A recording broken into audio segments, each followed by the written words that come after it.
Bismillahirrahmanirrahim. Assalamualaikum warahmatullahi wabarakatuh. Bismillah walhamdulillah wassalatu wassalamu ala khairi rasulillah sayyidina wa maulana Muhammad ibn Abdullah wa ala alihi wa sahbihi wa mawala. Amma ba'du. Qala rabbi shrah li sadri wa yassir li amri wahlul 'uqdatam min lisani yafqahu qawli. Wa subhanaka la ilma lana illa ma 'allamtana innaka antal alimul hakim. Hadirin wal hadirat jamaah Masjid Nurul Jamil yang insyaallah semuanya dimuliakan Allah Subhanahu wa taala.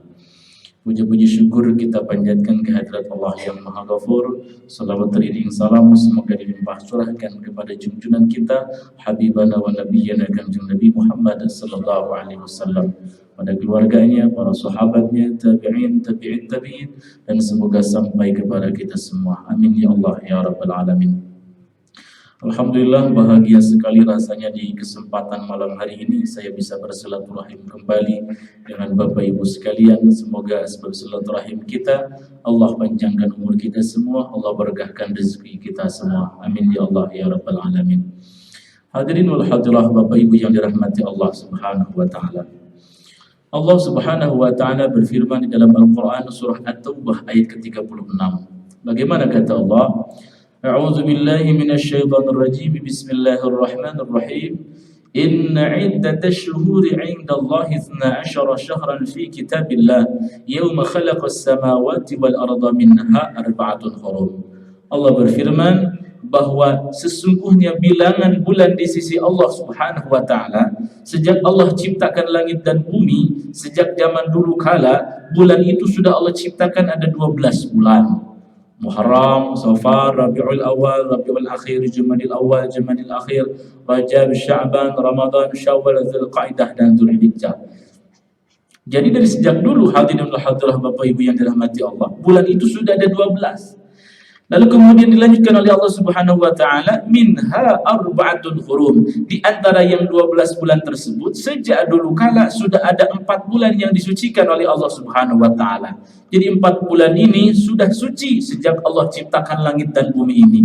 Bulan apa sajakah itu? Yang pertama adalah bulan Rajab, yang kedua adalah bulan Dzulqa'dah, yang ketiga adalah bulan Dzulhijjah, dan yang keempat adalah bulan Muharram. Ternyata Ramadan tidak termasuk ke dalam 4 bulan yang disucikan oleh Allah Subhanahu wa taala.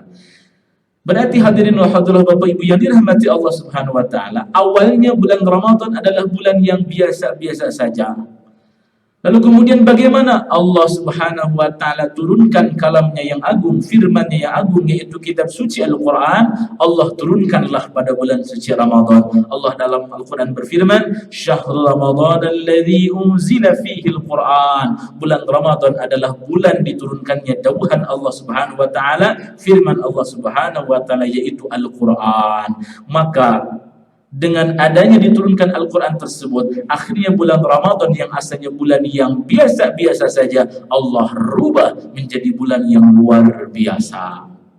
Di mana hadirin wal hadirah Bapak Ibu yang dirahmati Allah, Al-Quran adalah mukjizat terbesar pertama bagi Rasulullah SAW. Lalu mukjizat terbesar kedua bagi Rasul adalah Isra dan Mi'raj. Maka dengan diturunkannya Al-Quran, kalam Allah yang agung di bulan suci Ramadan ini, maka akhirnya bulan Ramadan yang asalnya bulan yang biasa, Allah rubah menjadi bulan yang luar biasa karena kemuliaan, karena keagungan Al-Quran.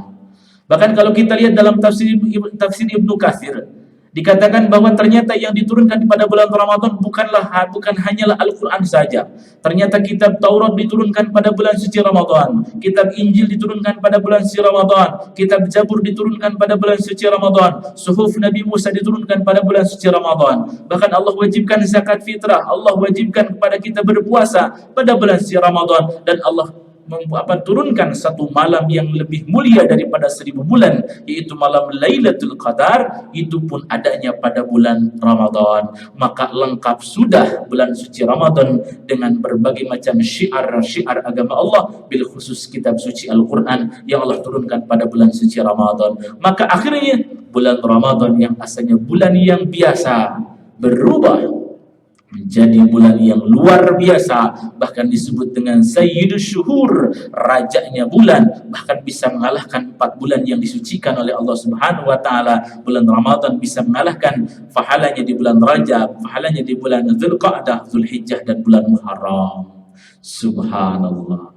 Maka berarti hadirin wal hadirah Bapak Ibu yang dirahmati Allah Subhanahu wa taala, kesimpulannya bagi kita semua, segala sesuatu hal, segala perkara, jika di dalam perkara tersebut terdapat syiar agama Allah, maka yakinlah perkara tersebut akan mulia di sisi Allah Subhanahu wa taala. Contoh hadirin wal hadirah Bapak Ibu yang dirahmati Allah, kitab suci Al-Quran, mushaf Al-Quran yang sering kita baca sehari-hari, itu adalah kertas biasa. Betul Bapak Ibu? Saya mau tanya, mushaf Al-Quran, kertas Al-Quran dengan kertas majalah, apakah sama? Bagusan mana mushaf Al-Quran dengan kertas majalah? Mungkin lebih bagus kertas majalah, lebih tebal, berwarna full color, dan juga lebih glowing kelihatannya. Tapi jika saya tanya, muliaan mana mushaf Al-Quran dengan majalah? Jawabannya pasti mushaf Al-Quran. Seandainya jika ada orang yang menginjak-injak majalah, kira-kira Bapak Ibu akan marah tidak? Kalau ada orang yang menginjak-injak majalah, dimarahi tidak? Tapi jika ada orang yang menginjak-injak Al-Quran, kira-kira Bapak Ibu marah tidak? Marah sekali.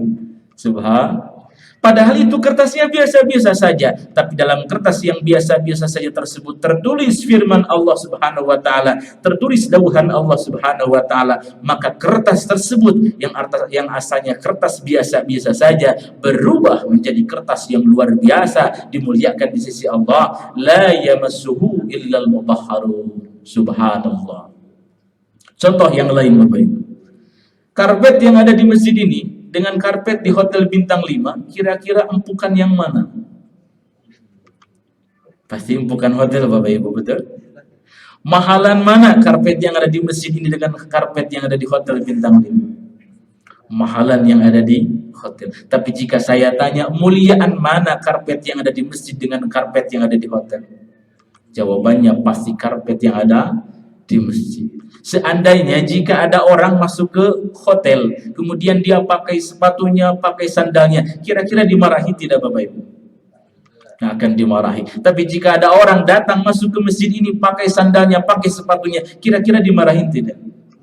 Pasti kita akan marah. Padahal itu karpetnya karpet biasa, tapi berubah menjadi luar biasa karena dalam karpet yang ada di masjid ini tersimpan syiar agama Allah. Karpet yang ada di masjid ini dipakai untuk bersujud kepada Allah, dipakai untuk beriktikaf, dipakai untuk mempelajari Al-Quran, bertadarus Al-Quran dan lain sebagainya. Maka karpet ini yang asalnya biasa-biasa saja berubah menjadi luar biasa.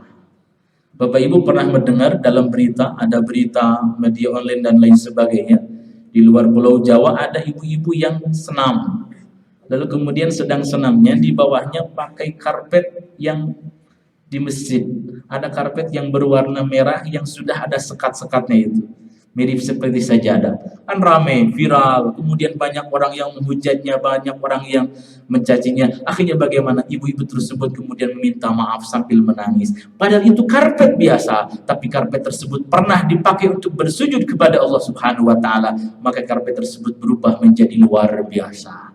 Karena dalam karpet tersebut terdapat syiar agama Allah Subhanahu wa taala. Mohon maaf Bapak Ibu yang dirahmati Allah Subhanahu wa taala, jangankan karpet, jangankan kertas. Mohon maaf Bapak Ibu, makhluk yang paling hina di muka bumi saja, makhluk yang notabene najis mughalladhah, jika kena ke badan kita, maka kemudian kita harus membasuhnya dengan 7 kali basuhan, salah satunya dengan tanah. Makhluk apa itu namanya? Anjing. Cacak-cacak anjing cik orang Sunda.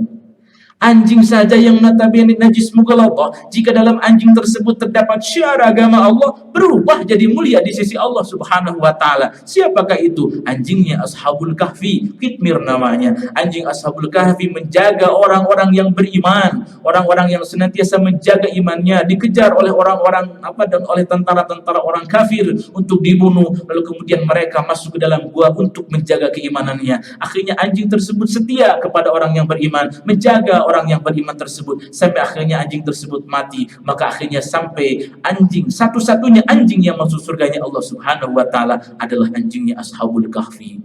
Anjing saja bisa menjadi mulia di sisi Allah Subhanahu wa taala. Masya Allah.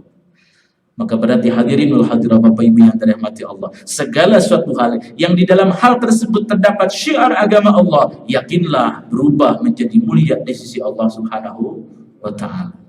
Sekarang kita, hikmahnya bagi kita semua. Saya ini manusia biasa, betul Bapak Ibu? Bapak manusia biasa, Ibu manusia biasa. Apakah kita ini Rasul? Apakah kita ini Nabi? Apakah kita ini wali? Kalau wali murid mungkin iya, tapi kalau waliullah agak jauh rasanya. Kita ini bukan nabi, kita ini bukan rasul, kita ini bukan wali, kita manusia yang biasa-biasa saja. Tapi walaupun kita manusia yang biasa-biasa saja, jika tertanam dalam diri kita syiar agama Allah, tertanam Al-Quran, tertanam salat, tertanam puasa, tertanam zakat, tertanam akhlakul karimah, tertanam ketakwaan kepada Allah Subhanahu wa taala, yakinlah yang asalnya kita manusia biasa-biasa saja bisa menjadi manusia yang luar biasa, dimuliakan, disucikan di hadapan Allah Subhanahu wa ta'ala jika dalam diri kita tertanam ketakwaan kepada Allah Subhanahu wa ta'ala. Allah sendiri yang berfirman, inna akramakum indallahi atqakum. Sesungguhnya orang yang paling mulia di antara kalian, kata Allah, adalah orang yang paling bertakwa kepada Allah Subhanahu wa ta'ala. Bahkan ditambahkan oleh Rasulullah sallallahu alaihi wasallam, innallaha la yanzuru ila suwarikum. Sesungguhnya Allah tidak melihat rupa kita, putihkah, hitamkah, sawo matangkah, Allah tidak melihat itu. Wala ila ajsamikum, dan Allah tidak melihat postur tubuh kita, besarkah, kecilkah, tinggi, pendekkah, sempurna atau tidakkah, Allah tidak melihat itu. Wala ila amwalikum, dan Allah tidak melihat harta kita, kayakah atau miskinkah, Allah tidak melihat itu. Lalu apa yang Allah lihat? Walakin yanzuru ila qulubikum wa a'malikum. Yang Allah lihat adalah hati dan amal kita. Ketika di dalam hati kita tertanam ketakwaan kepada Allah, di dalam amal kita tercerminkan ketakwaan kepada Allah Subhanahu wa taala, maka yakinlah kita mulia di sisi Allah Subhanahu wa taala, seperti mulianya karpet yang ada di masjid ini, seperti mulianya kertas yang menjadi mushaf Al-Qur'an, seperti mulianya bulan suci Ramadan yang asalnya dari dulu tidak termasuk ke dalam bulan suci, lalu kemudian berubah menjadi bulan yang suci, bahkan disebut dengan Sayyidus Syuhur, rajanya bulan, mengalahkan 4 bulan yang disucikan oleh Allah Subhanahu wa taala, karena di dalamnya terdapat syiar agama Allah. Alhamdulillah, semoga kita termasuk orang-orang yang bertakwa kepada Allah Subhanahu wa taala, sehingga kita bisa menjadi orang yang mulia di sisi Allah, dan insyaallah tempat kembali kita al-jannatu u'iddat lil muttaqin, surga ditempatkan bagi orang-orang yang bertakwa. Amin ya Allah ya rabbal.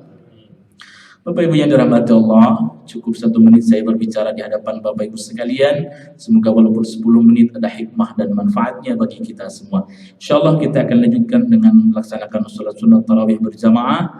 InsyaAllah sebelum dilanjutkan, karena saya ditunjuk sebagai imam di kesempatan malam hari ini, saya bertanya terlebih dahulu kepada Bapak Ibu. Suratnya mau yang panjang atau mau yang pendek Bapak Ibu? Yang pendek, yang pendek Bapak Ibu? Pendeknya pendek versi kita atau versi Rasul? Kalau versi Rasulullah An-Naba itu pendek Pak. Berarti mungkin pendeknya versi kita ya, dari At-Takasur sampai An-Nas saja, atau Al-Baqarah Ali Imran. Maka saya kan sebagai imam kita harus mengetahui kondisi makmum. Berarti yang pendek-pendek saja. Setuju?